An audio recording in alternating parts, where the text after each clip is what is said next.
প্রিয় দল ব্রাজিল, তাই সুযোগ পেলে আর্জেন্টিনাকে খোঁচা দিতে ভোলেননি। সমর্থন করেন স্প্যানিশ ক্লাব রিয়াল মাদ্রিদ। তবে পছন্দের খেলা ক্রিকেট, আর রক্তে প্রতিবাদের স্ফুলিঙ্গ অনেক আগে থেকেই জ্বলছে।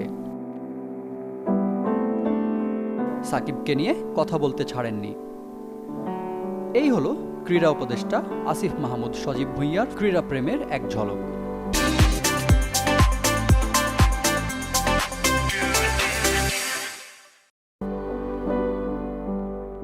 সাধারণ ছাত্র থেকে হঠাৎ ক্রীড়াঙ্গনের অভিভাবক হয়ে যাওয়া আসিফের ফেসবুক প্রোফাইল থেকে খোঁজ মিলছে খেলার প্রতি তার ভালোবাসা।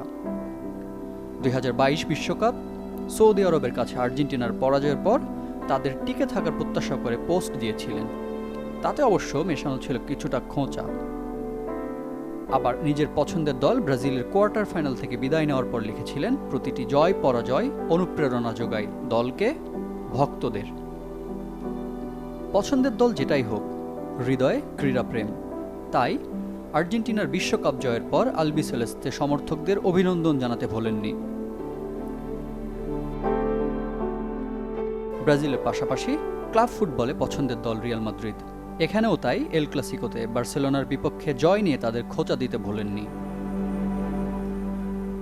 ক্রিকেট নিয়েও প্রতিনিয়ত নিজের ভাবনা অকপটে প্রকাশ করতেন সামাজিক যোগাযোগ মাধ্যমে, হোক সেটা সাকিব আল হাসানের ক্যাপ্টেন্সি অথবা সাকিব তামিম বিতর্ক।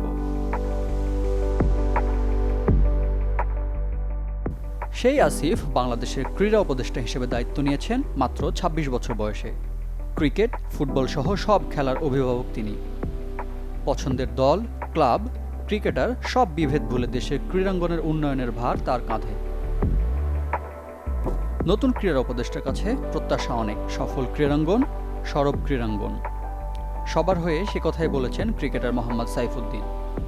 তার আশা, আসিফ মাহমুদের হাত ধরে দেশের ক্রীড়া সংস্থাগুলো অযোগ্য ক্রীড়া সংগঠক ও দুর্নীতিমুক্ত হবে। Desk report, channel 24।